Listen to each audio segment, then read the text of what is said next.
Okay. All right. Who's after Joe? Young?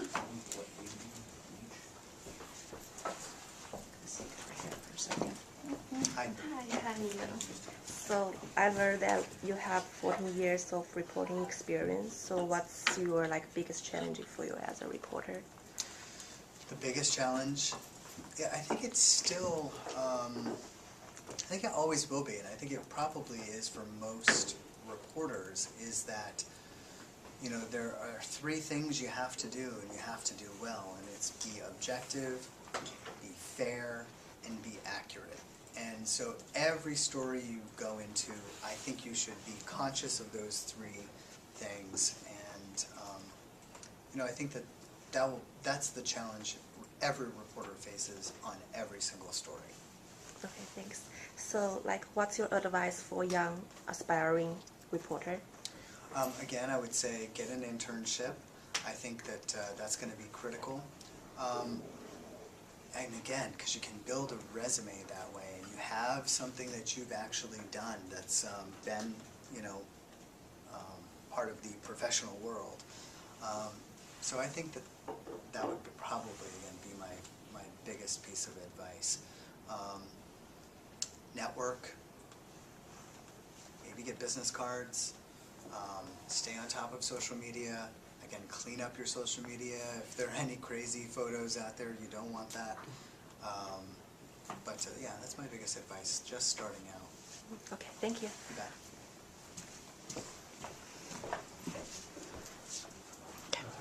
Excuse me. Hi, Hello. I'm Alex. Hi. So, what forms of media do you think are best suited for the news?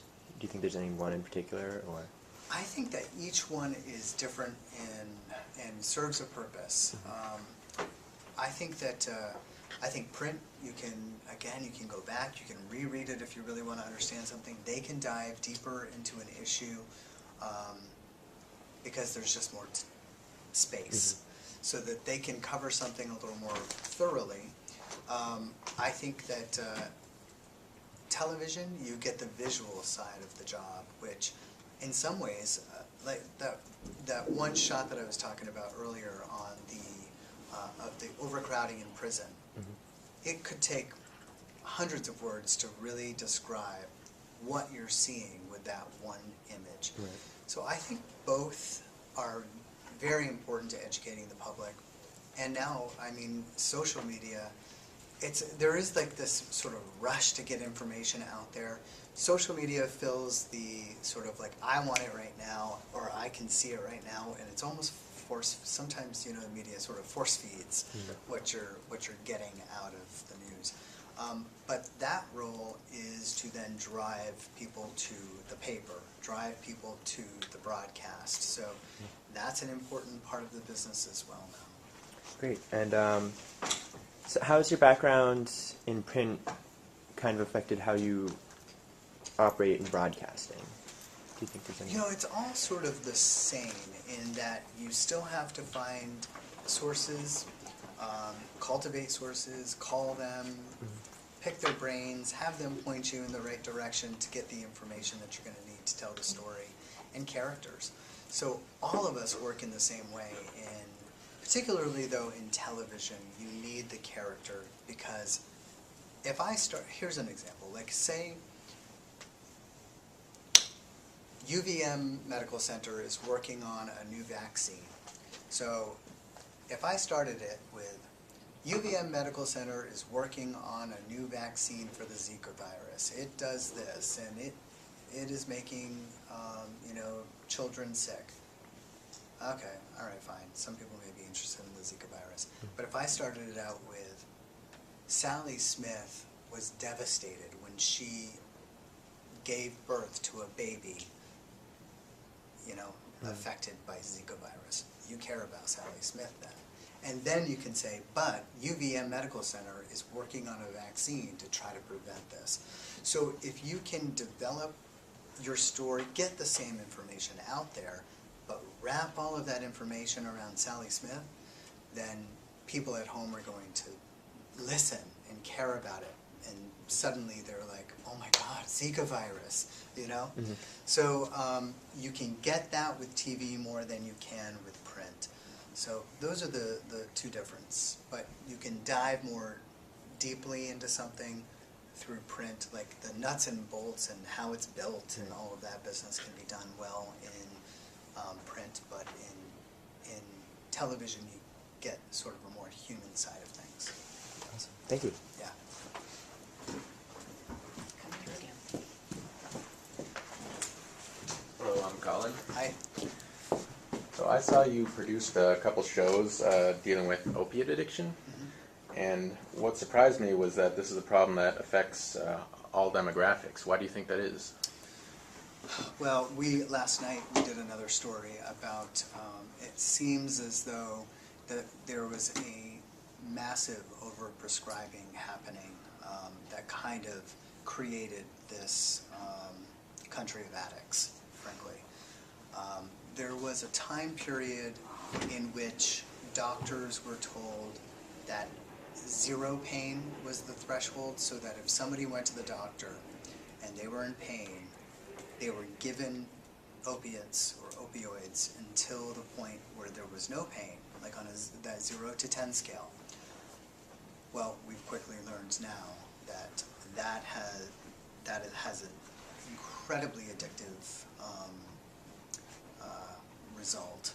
And when you can't get pills anymore because there's a crackdown on the amount of prescriptions now that can be handed out, because we were like, oh shit, why were we doing that? Now we're dialing it back to like a manageable pain level.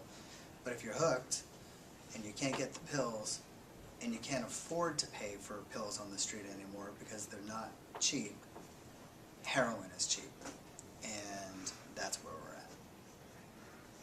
So what do you think the most effective means would be of stopping this problem, and how can the media help? There's some experimental drugs happening now. I'm curious to see how this all pans out. I'm not an expert on opiates. I'm not a doctor. I haven't researched this. I've just covered what other people are doing. That's what I do. But there's a shot that's in development that may start to be used here. Right now, somebody who is in treatment to either A, avoid jail time because they've gone through what we call the RIC program. You get in treatment, then you don't go to jail for, a lot of times it's petty crime to then buy the drugs or get the pills, get the heroin. It's a total cyclical problem. They're on bupe or meth. Methadone. Thank you. I'm like, not meth. We don't want that. So they're on those, if they're not on a waiting list, they're getting that. But that's oftentimes a daily dose. So you have to rely on people who are suffering from addiction to get there, to then take their dose, and it can be divided, and so now there's a black market for that. But now there's this once-a-month injection. So I'm curious to see how this pans out, because you're on this treatment program, you go in, you get an injection, you can't take the injection to then like divide it up and sell it to your buddies or whatever. So this may have some promise. I'm hoping so, obviously. I think everybody is. That when you go and you get this once-a-month injection instead, you're good for a month, and you can't divide it out. So I think there's a fast track on trying to find a fix to this across the country, because it's not just a Vermont problem, it's a nationwide problem that I think, again, stems from overprescribing years and years ago. Thank you. Yeah.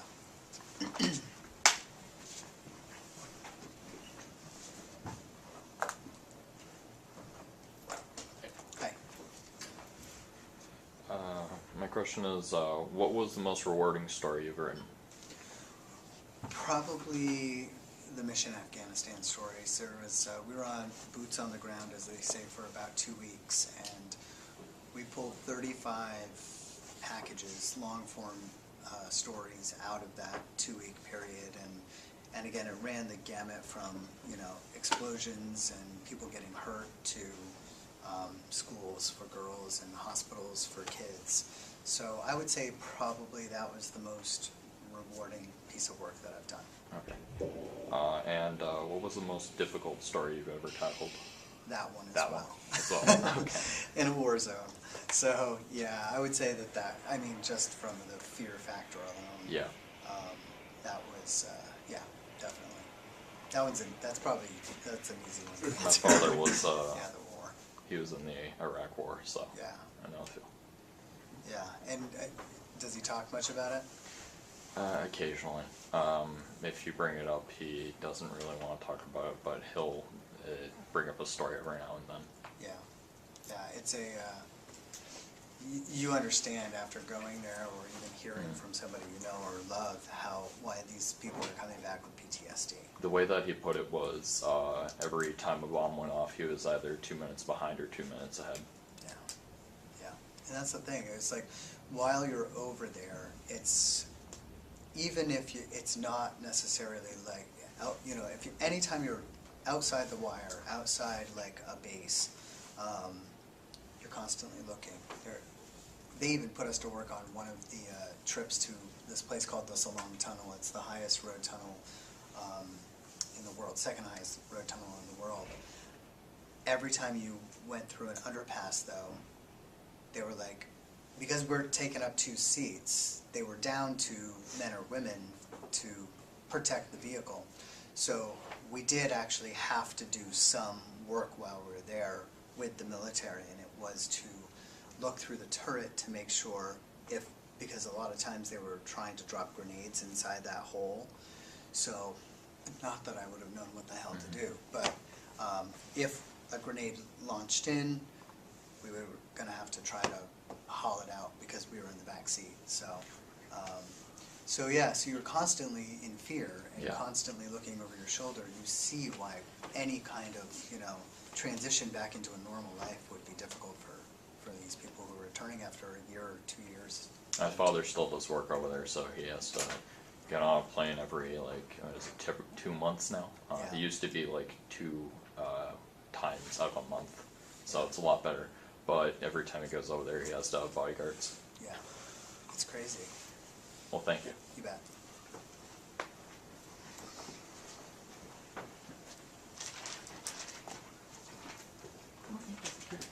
Hi, I'm Spencer. Hi. So the media has a lot of power nowadays. So during the creation of a story, how cognizant are you of that power? I think that it's a huge responsibility.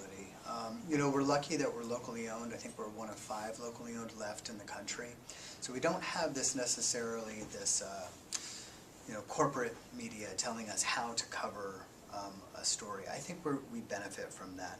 But I think it's a huge responsibility, and I think that the station recognizes the importance of getting it right, the importance of being fair, and that every single story has a side. And in Vermont, it's multiple sides because there's a lot of opinions in Vermont. So I think it's a huge responsibility. I don't take it lightly at all. Mm-hmm. And then nowadays it seems like a lot of people, it's easy to get overwhelmed with the negativity that they see sort of in the media and the world around them. As a reporter, you're more used to dealing with that, but what advice would you give to the general populace on how to not, shut off media and how to just look at things and still feel good about the world? I think that's a great question. And we balance that every single night particularly if it's just been a tragic week in Vermont. And it's a small state, and you care about your community. And a lot of times, there may be somebody like, oh my God, that's so-and-so's neighbor. It's that small of a state where you care about what's happening down the street from you. So we really try to balance the tragedy with some feature reporting, some health news, something else that you can intertwine within a broadcast. And most broadcasts end with what they call the kicker or the fluff piece, because you don't want everybody to be like, oh my God, we're all gonna die. So you have to balance it out, and you have to throw in those issue pieces to make news matter. It doesn't have to just be like, oh my God, this guy died, and this person died, and this person died. Because then it's sort of all like, well, a bunch of people died tonight, but I don't remember anything else about the news. So you have to throw in those stories that matter, the ones that take some time to dig up, those characters that sort of make a story stand out. So it's a balancing act every single night, and that's a part of that responsibility, I think. I think that if we just loaded up the show with every terrible thing that happened in the world, what are you getting out of that? I mean, you have to know, you have to be aware. I mean, that's our job, is to make sure people are aware. But there's plenty of other stuff going on that doesn't have to deal with death or destruction. You know, there's like some good research happening. There's political stories that people should know about. And there are the fun feature pieces that are cool to report about and that people enjoy. And I think that part of the news has to be enjoyment as well. Mm-hmm. Thank you very much. Yeah. All right. Anyone else have an extra question? Anything else they want to ask Eric? Go ahead, Colin. I was wondering, I feel like broadcast media is the last place that you still can't swear at all on air. Because I feel like social media and stuff, you see it everywhere. Like, how do you feel that affects the industry still? Does it still matter? You know, it's interesting. I think that it's been sliding a little bit. We use hell a little bit, or more piss a little bit, things like that. But yeah, does it matter? I don't know. I think that sometimes you can get more. I am one to push the envelope a little bit more at this station. It's a good balancing act with me and my co-anchor. Kristen and I, like, she's a little bit more conservative in, like, the grossness that we show, like if there's any surgical stuff or, you know, a body bag or whatever. I don't like censorship, so I'm like, hey, this is real life, this is how it should be. So I think there's a good balancing act. She reins me in, and I push her envelope a little bit. So how much does it add, though? The only thing I think that it might add is some realness to, like, okay, this guy's really pissed about his property taxes when he can say, screw this, god damn it, I'm not paying my taxes. I'm like, psh, awesome. That's exactly what a bunch of people are probably thinking, probably a little bit more real. Not everybody's going to relate to that. You're going to get some pushback if there's a lot of, you know, and obviously FCC rules. We can't say too much. So. I would argue against it. Probably. If we were having a debate in the newsroom, and we do these kinds of things all the time, I would argue against it. Yeah. First of all, people are going to know what you say if the subject says God, boop. Yeah. Everyone knows what it is, right? Cat's out of the bag, number one. Number two, if it's airing at 5 o'clock or 6 o'clock at night, Kids. it's got to be family friendly. Yeah.